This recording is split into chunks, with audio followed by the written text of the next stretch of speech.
Hi everybody, welcome back. I wanted to read you a book today, and this book is the most beautiful book. I got it from Father Christmas this Christmas just gone. It was in my stocking and I love it. So this is a true story about the lady that you can see in the photograph just above my head. She's called Katherine Johnson, and she was born in America in 1918. And that is just after the end of the First World War in Europe. And unfortunately, she passed away last year, but she has the most incredible story, and I'd love to show you today.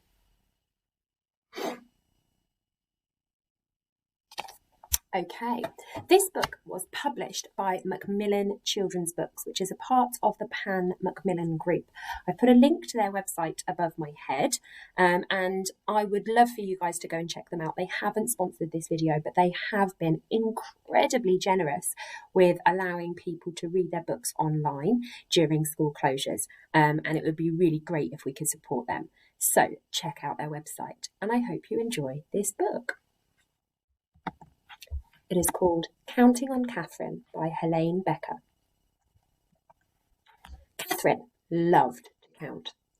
She counted the steps to the road, the steps to church, the number of dishes and spoons she washed in the bright white sink. The only thing she didn't count were the stars in the sky. Only a fool, she thought, would try that. Even so, the stars sparked her imagination. Who was out there? Katherine yearned to know as much as she could about numbers, about the universe, about everything. Katherine's boundless curiosity turned her into a star student. She was so bright, she skipped 3 whole school years. She catapulted right past her brother. He wasn't too happy about that.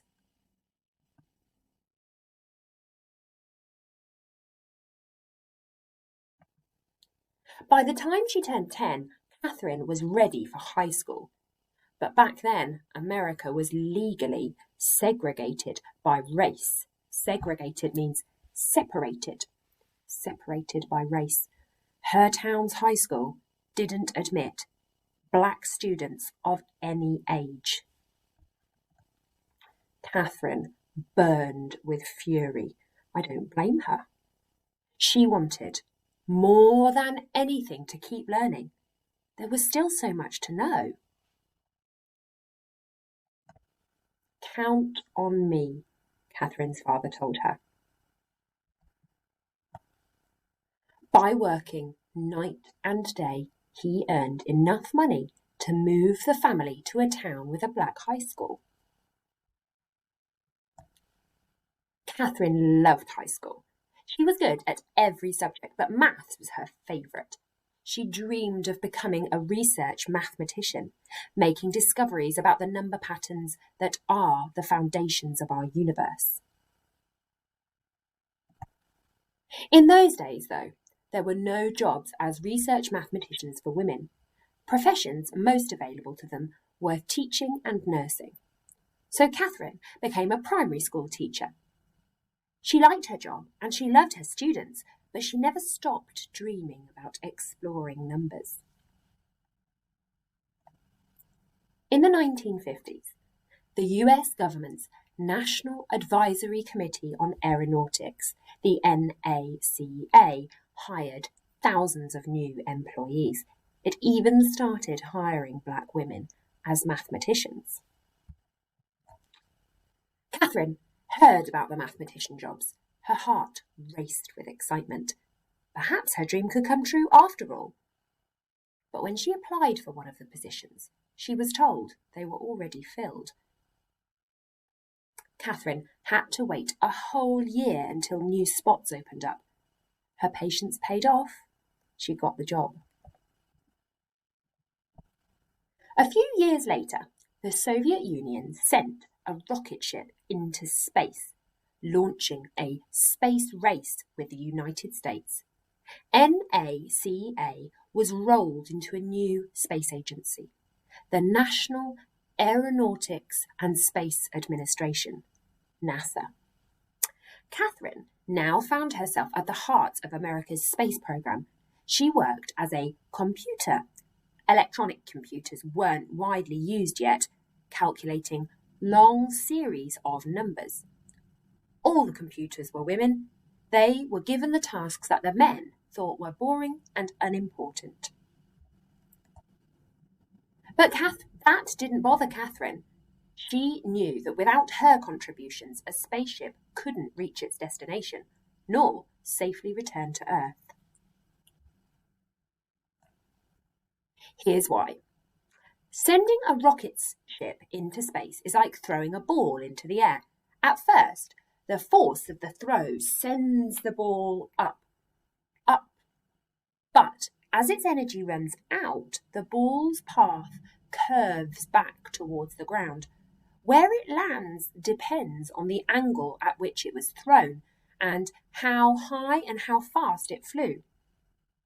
Because maths is kind of a language, Katherine could ask those questions. How high the rocket ship would go and how fast would it travel? Using numbers. And numbers would provide the all-important answer. Where would it land?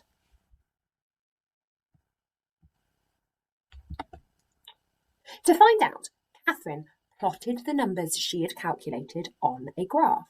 When she joined the points together, they formed a curved line. At one end of that line was Earth at the time the rocket ship launched. At the other was where Earth would be when the ship landed. Katherine's reputation for accuracy and strong leadership skills, she was known for asking plenty of questions, got her promoted to Project Mercury, a new program designed to send the first American astronauts into space. Mercury's missions were going to be dangerous, so dangerous that even the project's star astronaut John Glenn refused to fly unless Katherine okayed the numbers. "You can count on me," she said. Glenn's spacecraft, Friendship 7, orbited Earth 3 times and returned home safely. Glenn became a national hero. Katherine was promoted again. Now she was asked to calculate the flight paths for Project Apollo, the first flights to the moon. "Count on me," she said. On July the 20th, 1969, the Apollo 11 astronauts walked on the moon. Their feat was celebrated around the world. More triumphs followed. Apollo 12 rocketed to the moon in November 1969. Apollo 13 launched on April 11, 1970, but on the third day of Apollo 13's flight, the worst thing happened: an explosion in space.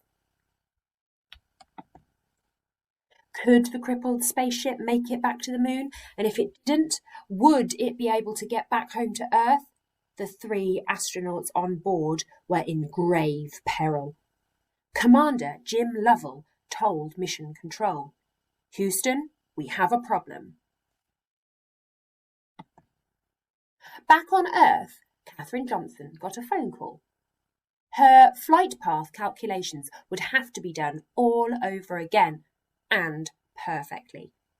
It would be the toughest challenge of her life. Katherine told Mission Control, "You can count on me." She rolled up her sleeves, took a deep breath, and began doing the maths. She worked hard and fast. A few hours later, Katherine's calculations were finished. The flight path to return home would take the ship around the far side of the moon. From there, the moon's gravity would act like a slingshot to zing the ship back to Earth.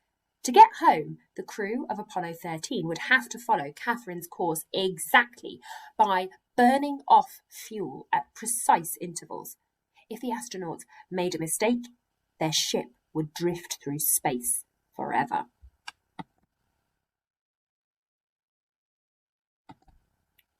Katherine waited anxiously to hear the astronaut's report. Finally, it crackled over the loudspeakers. "We've got it!" And Apollo 13 was back on track.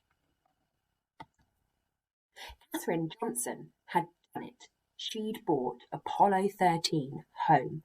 She was no longer a kid who dreamed of what lay beyond the stars. She was now a star herself.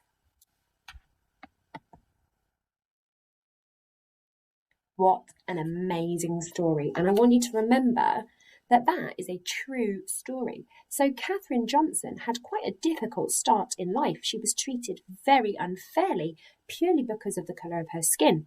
But she kept working hard and she did what she loved and she did what she was good at. And she really, really did amazing things. So have an amazing day. I hope you enjoyed the book and I will see you all very soon. Bye.